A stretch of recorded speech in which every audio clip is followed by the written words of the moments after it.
All right, we're live, everyone. Welcome to the third installment of LinkedIn Live.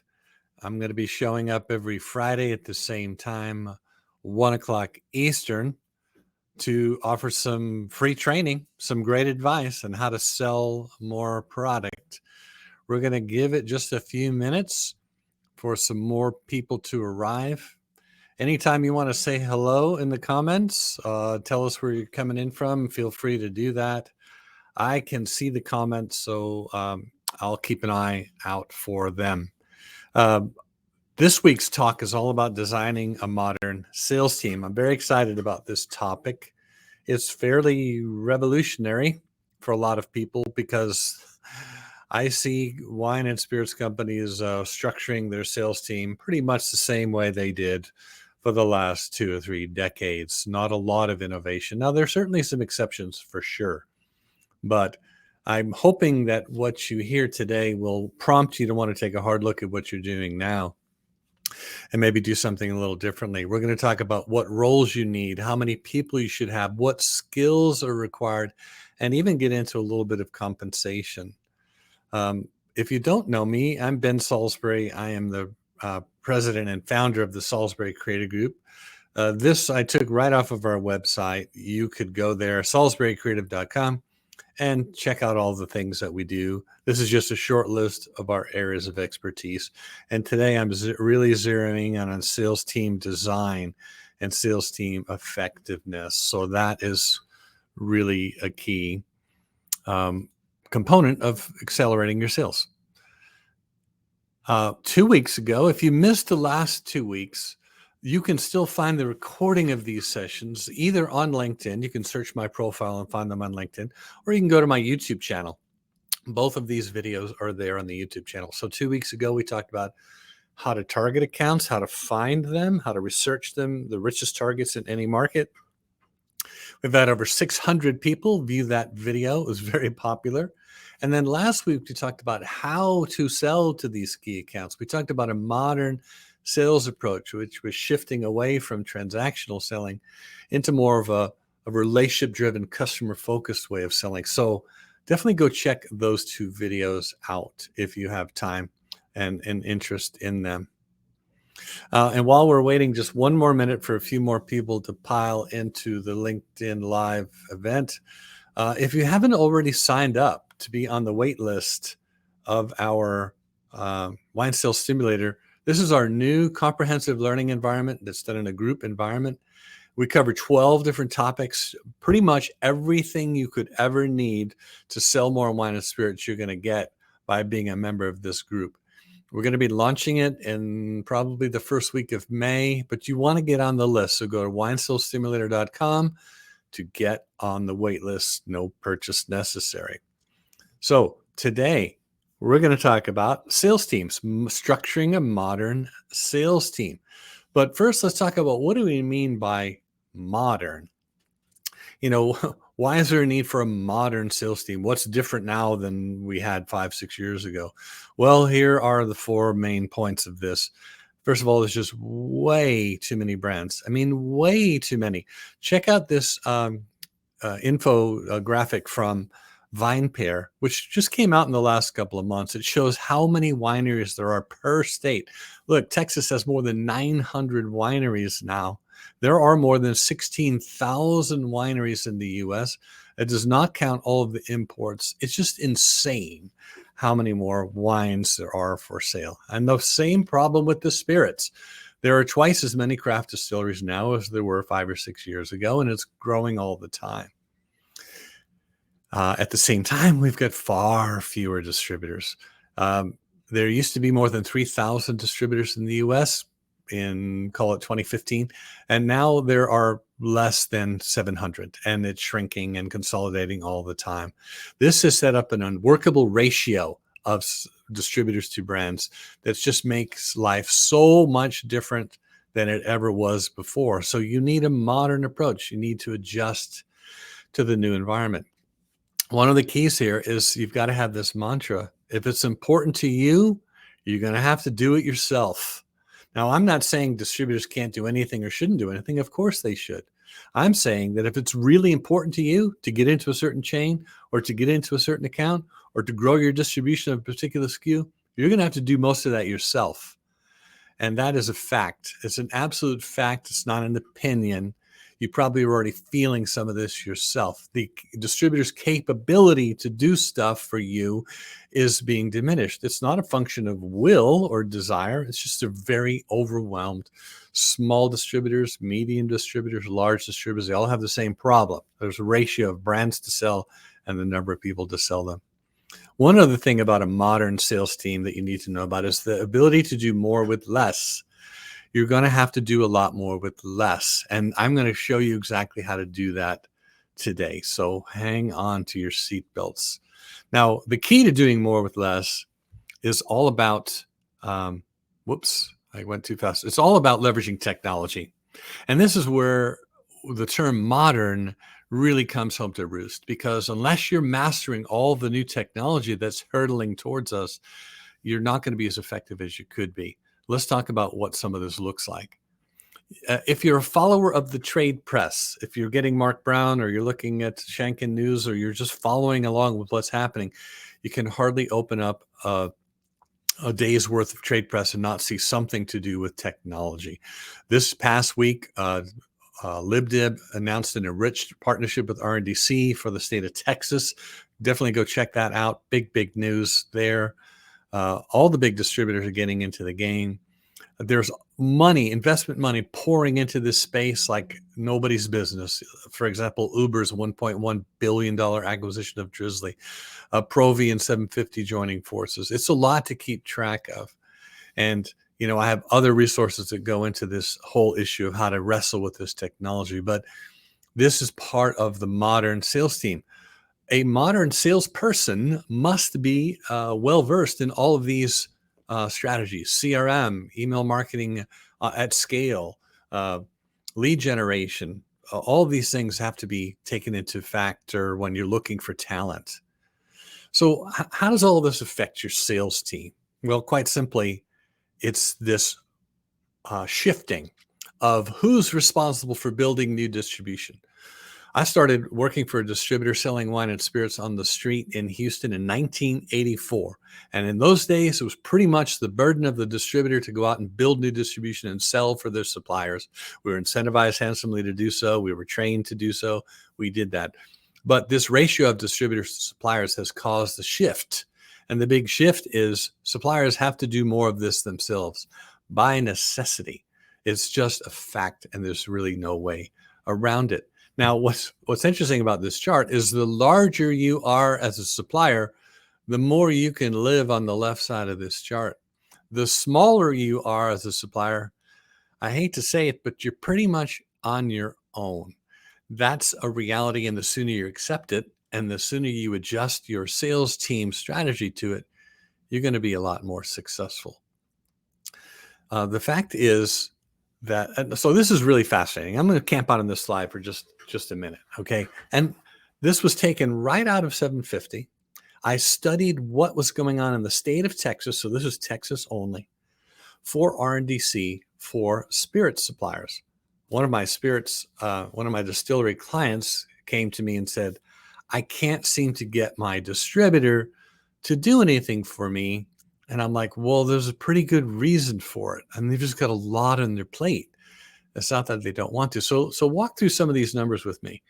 And this is not 100% up to date, but at the time that I took it, this is what the numbers were. And I will promise you this, the numbers have only gotten worse. They haven't gotten better in favor of the supplier community. So in Texas only, RNDC represents 3,669 producers. That's 579 suppliers, 21,000 brands, according to 750. They have 7 sales divisions, or they did. This may have been updated. 7 sales divisions selling all products. And the 7 sales divisions that sell spirits only, there's 6 of them. This particular supplier was in the artisan division, along with 1,300 other brands. In that division was 372 producers, 192 suppliers, and 1,388 brands. And there they are. This, you can't read it. You don't need to read it. Here's the point. This distributor was getting lost in the ginormous world that is today's mega distributor. It's just physically impossible for RNDC to give all the attention that every supplier wants. It's just the reality. You're probably already knowing this. So many people look at RNDC and they look at their size and they have these fantasies that if I could just get them to take on my brand, oh my gosh, I would sell so much product. But it just doesn't work that way. If you look at it from this angle, through this lens, you will see that it is really, really an uphill climb. It's tough, tough, tough, tough, which means you're going to have to do more of it yourself. I have a great video and popular video on YouTube called 3 Things You Can Expect from Your Distributor. 1, hold inventory of your products in the warehouse. 2, deliver to the accounts that you or your team have sold to. And 3, if you do all those things, potentially they can match your efforts. If your efforts are 0 and they match your efforts, there's 0 plus 0. And that's what so many suppliers, so many brand owners don't understand. They think if I go get a distributor in a state and I go get more states and more distributors, I'll make more sales. It just doesn't work that way anymore. You're going to have to take the first step. You're going to have to make the majority of the placements and then work with your distributor to match your efforts. This is just a reality. I hate to be the one to tell you. And there are some people who just don't believe me. Some people think I'm completely nuts, that they've got some special way to get the distributor to act on their behalf. The truth is, if any part of your sales plan requires you to get the distributor to act, you have a big uphill climb ahead of you. Just a fact. Nothing against the distributors. They're doing their best. They're doing their very best. So what's the upshot of all this? Because we're about to talk about how to structure your sales team accordingly. The upshot is you're going to need fewer people managing distributors. Why? Because that's not how you get things done. Managing the distributor, motivating the distributor, educating the distributor, working with the distributor, those days are pretty much gone. So why would you need all these people managing distributors? It's kind of a waste of time. What you need are more people calling on accounts, fewer people managing distributors, more people calling on accounts. Let me show you what this looks like.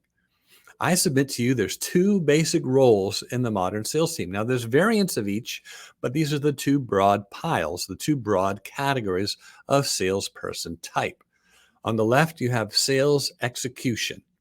These people are managing distributors, which means they're in charge of inventory, pricing, programming, all the communication with all the right divisions and departments and layers. It's a big job. Just communicating and managing inventory and pricing and programming is a big, big job. These people function as business unit managers because unless that inventory moves from the supplier to the supplier isn't making any money.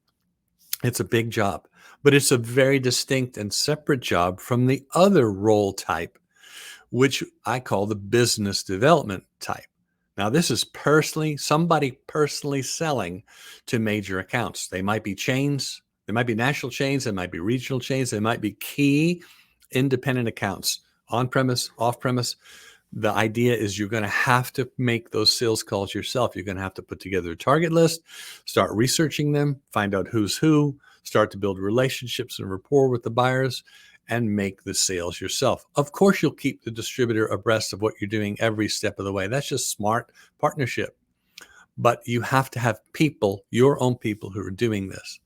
These people are in charge of building sales and points of distribution. They're not in charge of inventory. They're not in charge of pricing. Someone else handles that. They're solely focused on building new sales. This role could be categorized as a key account manager. Now, here's the interesting thing about this sales team design is the ratio. For every 1 person you have managing distributors, you need 3 people calling on accounts. Again, they could be major accounts, major national accounts. It could be regional accounts. It could be key accounts at the local level. You can figure out what you're going to need for your brand and the type of products you sell and the markets that you're in. But so let's say you had a 4-person sales team now, and you divided the country into 4 regions, and each person is doing both. They're managing the distributor and getting out and calling on a few key accounts. This is a very expensive and not a very wise way to deploy your people. It makes a whole lot more sense to split the roles because the skills are very, very different. And we're going to look at this in just a second. Now, this is a good place for me to pause. If you have a question or a comment, maybe you think I'm nuts and you want to tell me, put something in the comment section. There's about a 20-second lag by the time you type it and the time I see it. But go ahead, put your questions in and your comments in, and I'll see them as I'm going along here. This is pretty revolutionary. Okay, this is really new, really, really new for a lot of suppliers. Because traditionally what you do is you pick one person to run the geography. They manage the distributor, they call on key accounts, they do everything. These people are expensive. Someone who can do all of that is very expensive. The people on the right, unless they're doing national accounts, are not as expensive as the people on the left. So your money will go a lot farther if you have more business development people and fewer sales execution people. So I hope that makes sense. Now let's talk about the skills that are needed, because they're very, very different. The days of finding one person to do all of this are waning. It's still possible. There's many of you on this live broadcast right now who do all of this. So I'm not knocking that. I'm just saying that as you scale and grow and you stick to this ratio of 1 to 3, you're going to need different skills to excel at these roles. On the sales execution side, it requires a strong level of business acumen, heavy, strong Excel skills, great at math. It requires big picture thinking, long range strategic planning, and lots of forecasting capabilities. You'll notice that those skills are distinctly different from a business development manager who's highly organized and disciplined, very self-directed, tech savvy. The modern salesperson of today has to be very tech savvy. There's no way around it. And they need to use a modern sales approach. I put an asterisk on this modern sales approach because this is a different day. Okay. The day of just pulling a bunch of samples and running around to accounts and popping corks and just talking until somebody buys. This is not very scalable, and it's really not an effective way to sell. You've got to have to do more modern things. And last week's video got into this. So go watch last week's video if you want more information on the modern sales approach. My point is the skills needed for these two very distinct roles are very different. And since if you're going to have this ratio of one business unit manager for every 3 key account managers, this person needs to be highly skilled in all the areas that they're required. And these people need to be highly skilled in business development. Now, the interesting thing is you might say, well, I only have one salesperson for the whole country, or I might only have 2 salespeople. Well, that means you shouldn't be in as many states. You can't possibly do all of this for lots of states. So having one salesperson who's supposed to open up 10, 12, 15, 30, 40 states, it's just not practical when you consider this. Let me take you back to this chart. When you consider this scenario, more distributors does not equal more sales because the supplier has to do so much of it themselves. So that should be a key takeaway for those of you out there with a small sales team. Now let's talk compensation for just a minute. And I'm going to make a lot of enemies here, but it is what it is. As a business owner with a payroll and people that I'm responsible for their paychecks, my job is to keep this enterprise profitable and operating for a long time to come, to provide raises and benefits to my sales team. Well, business owners have to think about these things, and compensation is a big part of it. Here's some interesting things that I want to impart to you today. A short list of what's in and what's out when it comes to sales compensation. And again, here's where I'm going to make some enemies, but it is what it is. What's out are fat salaries with a company car and a large T&E budget, a bloated org chart with lots of layers of management. This is not a lean and mean sales organization by any stretch. Those days are gone, especially for the smaller brand owners.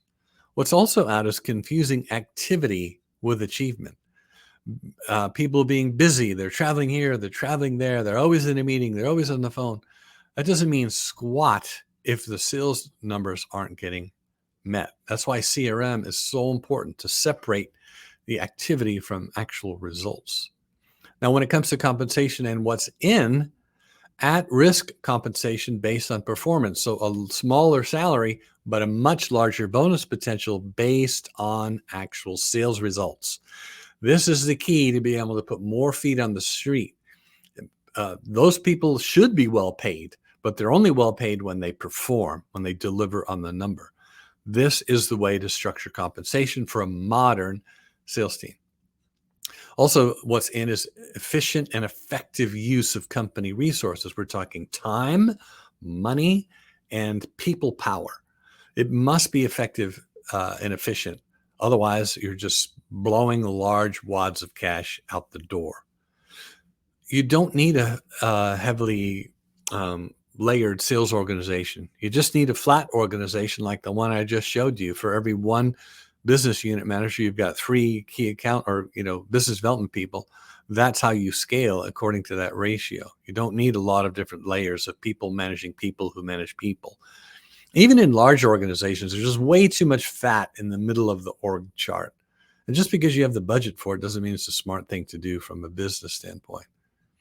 And of course, being able to do more with less has got to be a key part of structuring your compensation plan. So I haven't seen any comments yet.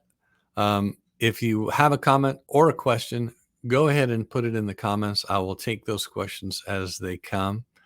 I find it hard to believe there's no comments because a lot of what I'm saying is fairly controversial, fairly revolutionary, certainly outside of the norm, the mainstream. And you might think I have no idea what I'm talking about, but the truth is I do. And I've worked for major companies like St. Michel Wine Estates, Constellation Brands, Southern Glaciers, Fetzer Vineyards. I've been around for 38 years. I've seen all kinds of org charts, compensation systems. In fact, a lot of what you're seeing here, I learned at one of the jobs I had working for a big publicly traded company where there's no room for error. You have to make your goal or the shareholders rebel, and you have to do the most with the least. So this is really sound advice that I'm giving you. Still no comments. Okay, well, that's fine. I'm going to forge ahead. I'm going to stay on for just a little bit longer to answer any questions you have. So if you've got a question or a comment, go ahead and get typing in the comment section. While I'm waiting for you to do that, I just want to show you one other thing. So if any of this has struck an interest for you and you'd like to learn more, I have job descriptions, complete and thorough job descriptions for these roles. For chain and independent, on and off, business unit managers, large and small, I've got all the job descriptions. I also have suggested org charts that you might want to avail yourself of.